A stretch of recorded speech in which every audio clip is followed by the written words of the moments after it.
Jai Shri Krishna Chaitanya Nityananda Shri Advaita Gadadhar Shivasadi Gaura Bhaktavinda. Hare Krishna, Hare Krishna, Krishna Krishna, Hare Hare, Hare Rama, Hare Rama, Rama Rama, Hare Hare. So we continue reading from Srimad Bhagavatam. We are going to begin today chapter 9. Do you remember? Anyone remember the main point of yesterday?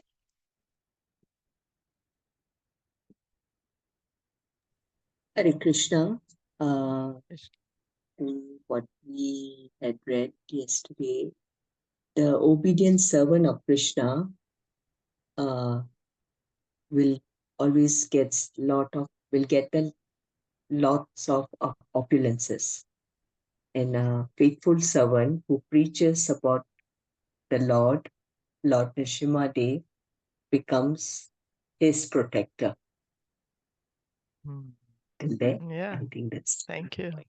Yeah, thank you so much. Thank you. So then we are going to go on. Prahlāda pacifies Lord Nṛsiṁhadeva with prayers. As related in this chapter, Prahlāda Maharaj, following the order of Lord Brahma, pacified the Lord when the Lord was extremely angry after having killed Hiranyakashipu. After Hiranyakashipu was killed, the Lord continued to be very angry, and the demigods headed by Lord Brahma could not pacify him. Even Mother Lakshmi, the goddess of fortune, the constant companion of Narayan, could not dare come before Lord Nṛsiṁhadeva. Then Lord Brahma asked Prahlāda Maharaj to go forward and pacify the Lord's anger. Prahlāda Maharaj, being confident of the affection of his master, Lord Nṛsiṁhadeva, was not afraid at all. He very gravely appeared before the Lord's lotus feet and offered him respectful obeisances. Lord Nṛsiṁhadeva, being very much affectionate toward Prahlāda Maharaj, put his hand on Prahlād's head. And because of being personally touched by the Lord, Prahlāda Maharaj immediately achieved Brahmagyan, spiritual knowledge. Thus he offered his prayers to the Lord in full spiritual knowledge and full devotional ecstasy. The instructions given by Prahlāda Maharaj in the form of his prayers are as follows. Prahlāda said, I am not proud of being able to offer prayers to the Supreme Personality of Godhead. I simply take shelter of the mercy of the Lord. For without devotion, one cannot appease him. One cannot please the Supreme Personality of Godhead simply by dint of high parentage or great opulence, learning, austerity, penance, or mystic power. Indeed, these are never pleasing to the Supreme Lord, for nothing can please him but pure devotional service. Even if a non-devotee is a Brahmana, qualified with the 12 Brahmanical symptoms, he cannot be very dear to the Lord. Whereas if a person born in a family of dog eaters is a devotee, the Lord can accept his prayers. The Lord does not need anyone's prayers. But if a devotee offers his prayers to the Lord, the devotee benefits greatly. Ignorant persons born in low families, therefore, can sincerely offer heartfelt prayers to the Lord, and the Lord will accept them.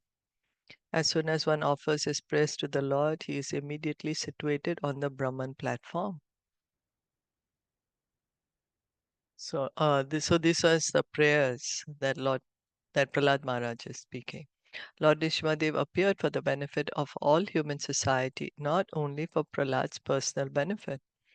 The fierce form of Lord Nṛsiṁhadeva may appear most awful to a non-devotee, but to the devotee, the Lord is always affectionate as he is in other forms. Conditioned life in the material world is actually extremely fearful. Indeed, a devotee is not afraid of anything else. Fear of material existence is due to false ego. Therefore, the ultimate goal of life for every living entity is to attain the position of being servant of the Lord.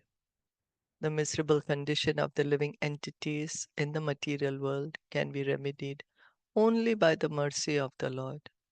Although there are so-called material protectors like Lord Brahma and the other demigods, or even one's own father, They are unable to do anything if one is neglected by the Supreme Personality of Godhead. However, one who has fully taken shelter of the Lord's lotus feet can be saved from the onslaught of material nature. Therefore, every living entity should be unattracted by material so called happiness and should take shelter of the Lord by all means. That is the mission of human life. To be attracted by sense gratification is simply foolish. Whether one is a devotee of the Lord or is a non devotee does not depend upon one's birth in a high or low family. Even Lord Brahma and the goddess of fortune cannot achieve the full favor of the Lord, whereas a devotee can very easily attain such devotional service. The Lord's mercy is bestowed equally upon everyone, regardless of whether one is high or low. Because Prahlad Maharaj was blessed by Narad Muni, Prahlad became a great devotee. The Lord always saves the devotee from impersonalists and voiders. The Lord is present in everyone's heart as the Supersoul to give the living being protection and all benefits. Thus, the Lord acts sometimes as the killer and sometimes as the protector. One should not accuse the Lord for any discrepancies. It is His plan that we see varieties of life within this material world. All of them are ultimately His mercy. Although the entire cosmic manifestation is non different, the material world is nonetheless different from the spiritual world. Only by the mercy of the Supreme Lord can one understand how the wonderful material nature acts. For example, although Lord Brahma, he appeared from the lotus seed that had grown from the abdomen of Garbhodakshai Vishnu, he could not understand what to do after his appearance. He was attacked by two demons, Madhu and Kaitab, who took away Vedic knowledge. But the Lord killed them and entrusted to Lord Brahma the Vedic knowledge. Thus, the Lord appears in every millennium in the societies of demigods, human beings, animals, saints, and aquatics. All such incarnations are meant to protect the devotees and kill the demons. But this killing and protecting does not reflect any sense of partiality on the part of the Supreme Lord. The conditioned soul is always attracted by the external energy. Therefore, he is subjected to lust and greed, and he suffers under the conditions of material nature. The Lord's causeless mercy toward his devotee is the only means by which to get out of material existence. Anyone engaged in glorifying the Lord's activities is always unafraid of this material world, whereas one who cannot glorify the Lord in that way is subjected to all lamentation.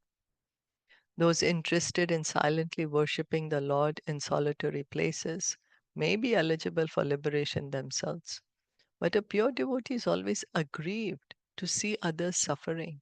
Therefore, not caring for his own liberation, he always engages in preaching by glorifying the Lord.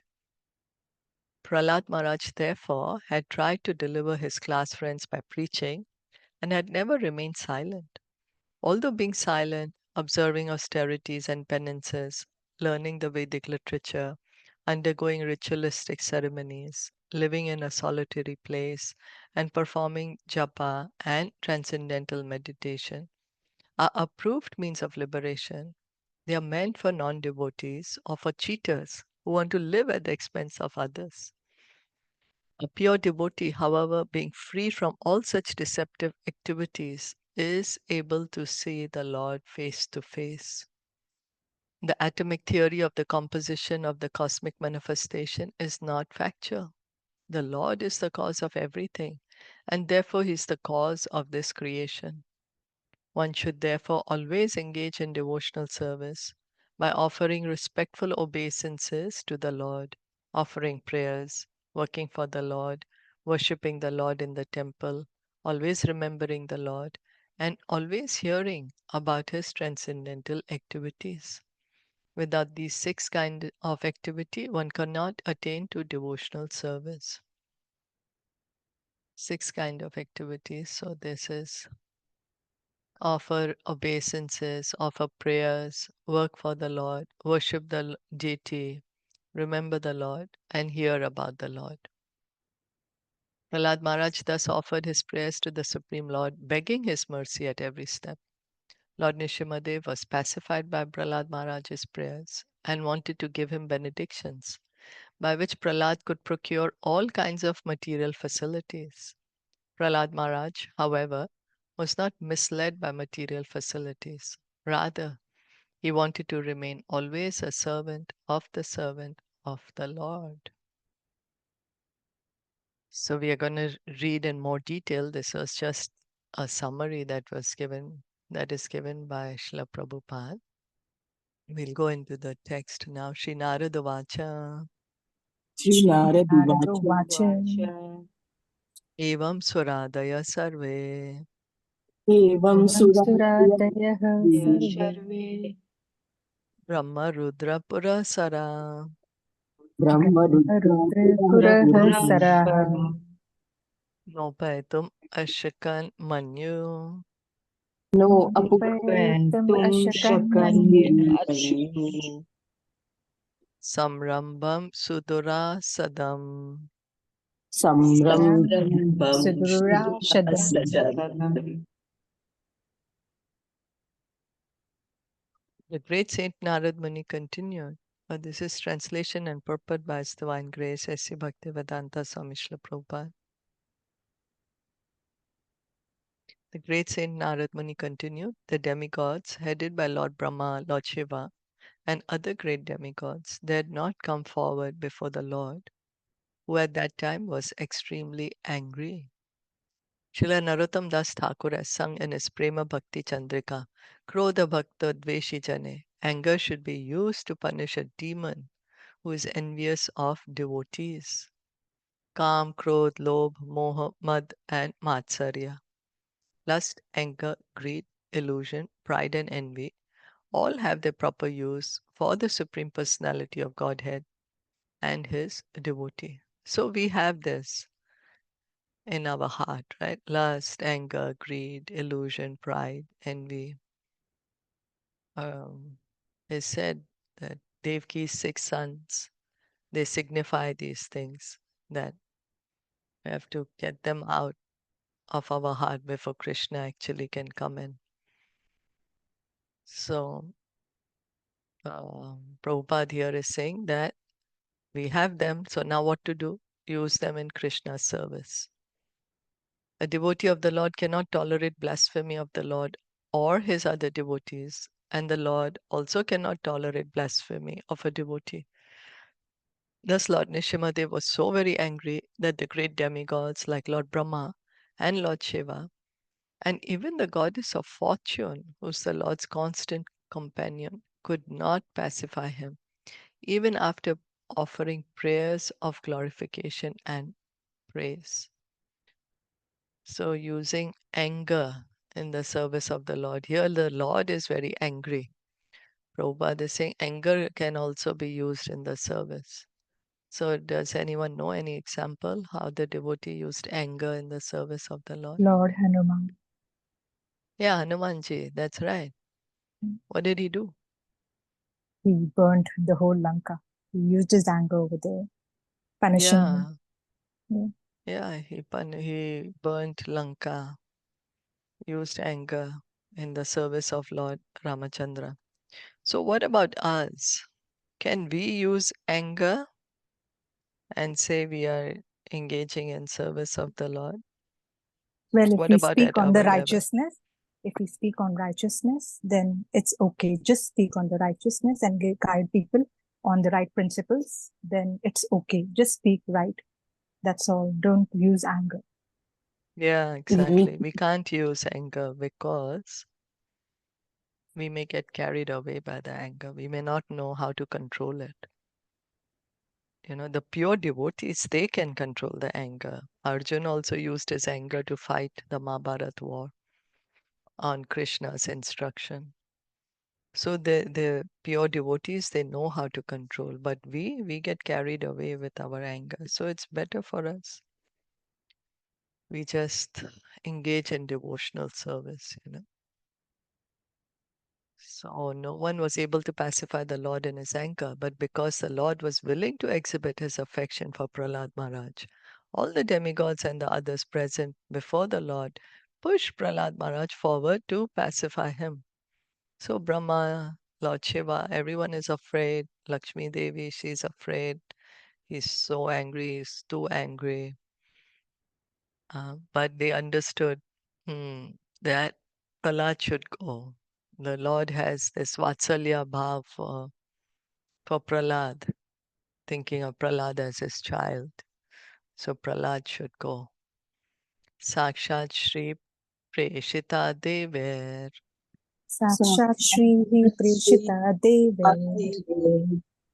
Drishva Tam Mahad Adbhutam Dishva Tam Mahad Adbhutam Adrishta Shruta Purvatvat Adrishta Purvatva Sanopeyaya Shankita. Sanopeyaya Sankita. The goddess of fortune, Lakshmiji, was requested to go before the Lord by all the demigods present, who because of fear could not do so. But even she had never seen such a wonderful and extraordinary form of the Lord, and thus she could not approach him. The Lord has unlimited forms and bodily features, Advaitam Achyutam, Anadim Anantarupam. These are all situated in Vaikuntha. Yet Lakshmi Devi, the goddess of fortune, being inspired by Leela Shakti, could not appreciate this unprecedented form of the Lord. So Lakshmi Devi is also scared to go. And here Prabhupada is using that, is explaining how come Lakshmi Devi is afraid, being inspired by Leela Shakti, Yogamaya. Yogamaya, she arranges how the moods are, how the situation is going to be to enhance the pleasure of the Lord, to have this loving pastimes the Lord has with his devotees. So if Lakshmi Devi would have pacified him, then how would have Prahlāda Maharaj pacified him, right? How he would have offered such beautiful prayers, how we would have gotten these instructions. So in this regard, Srila Madhvacharya recites the following verses from the Brahmanda Purana. Adrishta ashruta purvatvad anye sadharanerchane nishmam shankiteva shrir loka mohayano yayo praharade cheva vatsalya darshanaya harerapi gyatva manas tatha brahma praharadam preshayat tada एकत्रैकस्य वात्सल्यं विशेषात् दर्शयेद्धरि अवर अवरस्यापि मोहाय क्रमे नैवापि वत्सलः. In other words, for the common man, the form of the Lord as Nṛsiṁhadeva is certainly unseen and wonderful. But for a devotee like Prahlāda Maharaj, such a fearsome form of the Lord is not at all extraordinary. By the grace of the Lord, a devotee can very easily understand how the Lord can appear in any form he likes. That's a devotee, no? Devotee says, somebody may say, now how can the Lord take half man, half lion, and half man? I never saw such a thing happening. I cannot do that. How come? How come? But then the devotee understands, why not? Why not? Lord can do. Lord is unlimitedly great. Why he cannot appear in this kind of form? Of course, I cannot appear. I don't have this capability. But it doesn't mean the Lord does not have this capability. Of course, he has the capability. So that's how the devotee thinks. Therefore, the devotee is never afraid of such a form. Because of special favor bestowed upon Prahlāda Maharaj, he remains silent and unafraid. Even though all the demigods, including even Lakshmi Devi, were afraid of Lord Nṛsiṁhadeva, Narayana paraha sarvena kutaschana bibhyati. Bhagavatam, Canto 6, Chapter 17, Text 28. Not only is a pure devotee of Narayan, like Prahlāda Maharaj, unafraid of any dangerous condition of material life, but also if the Lord appears in order to mitigate the fear of a devotee, the devotee maintains his status of fearlessness in all circumstances. Narayana Para, pure devotee of Narayan, unafraid. He knows the Lord is going to take care of me. That's how Prahlāda Maharaj was. Does anyone remember any other personality, Narayana Para? Unafraid. He's a pure devotee and it's a dangerous condition for him, but he's not afraid. Haridas Thakur, when he was beaten in the... Haridas Thakur, yeah, he was very beaten, nice. he was not scared. He just said that, forgive them, Lord. I just want good for them also. Yeah, Haridas Thakur. Any more?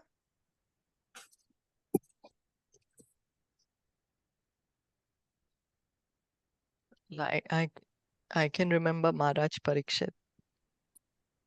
You know, he was cursed to be killed in 7 days by this snake bird Takshak. And then, but he's not afraid. He's like, yeah, it's good. I should be punished for my sin of what I did. So he's also called Narayana Para. Pure devotee, completely under the protection of the Supreme Lord. Praradam preshayam asa. Prahlādam preshayam asha. Brahma avasthitam antike. Brahma avasthitam antike.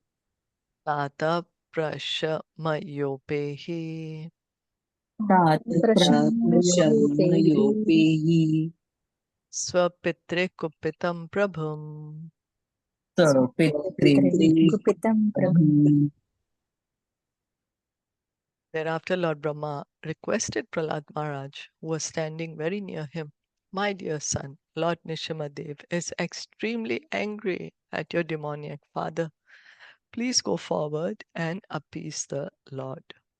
So now Lord Brahma is asking to Prahlāda Maharaj, you go.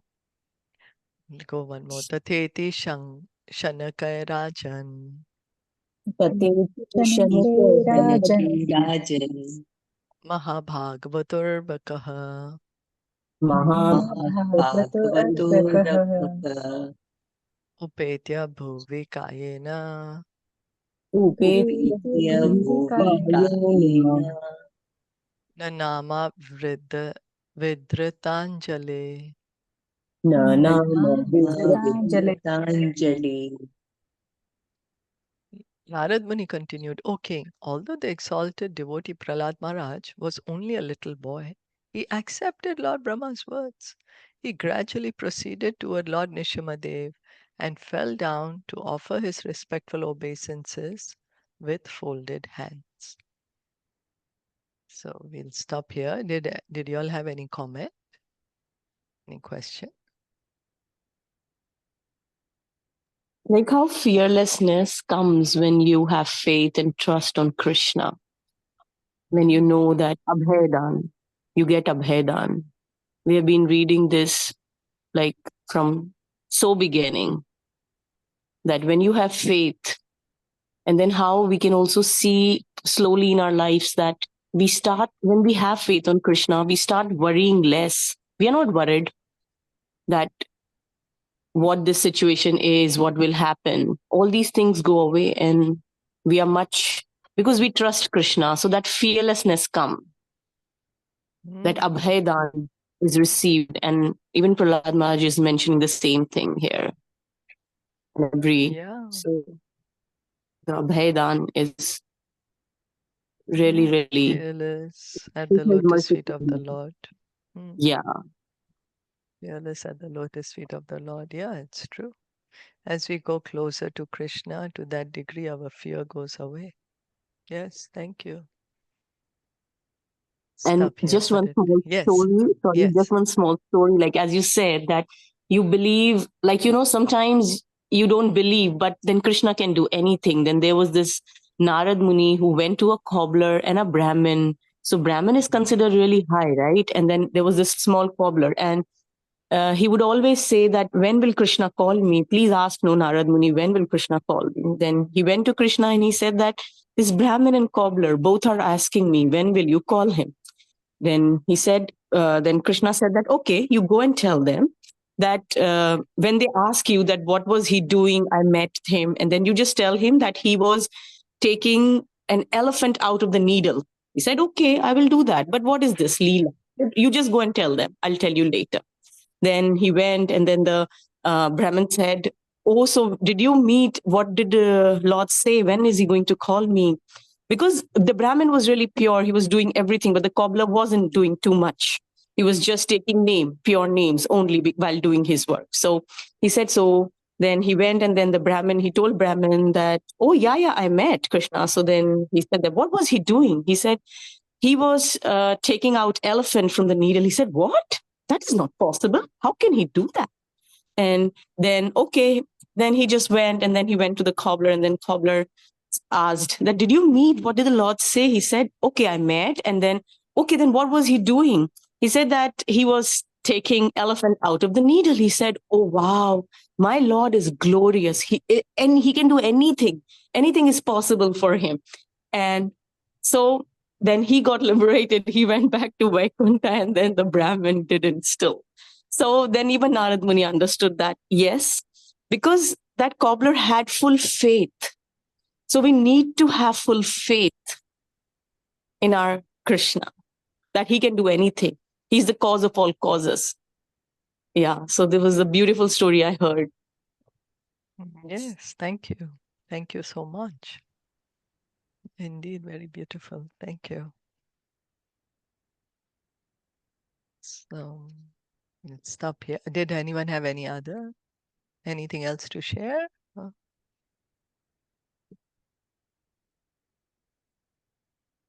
Yes, so we'll stop here.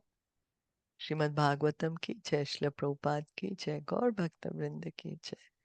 Hare Krishna. Thank you so much.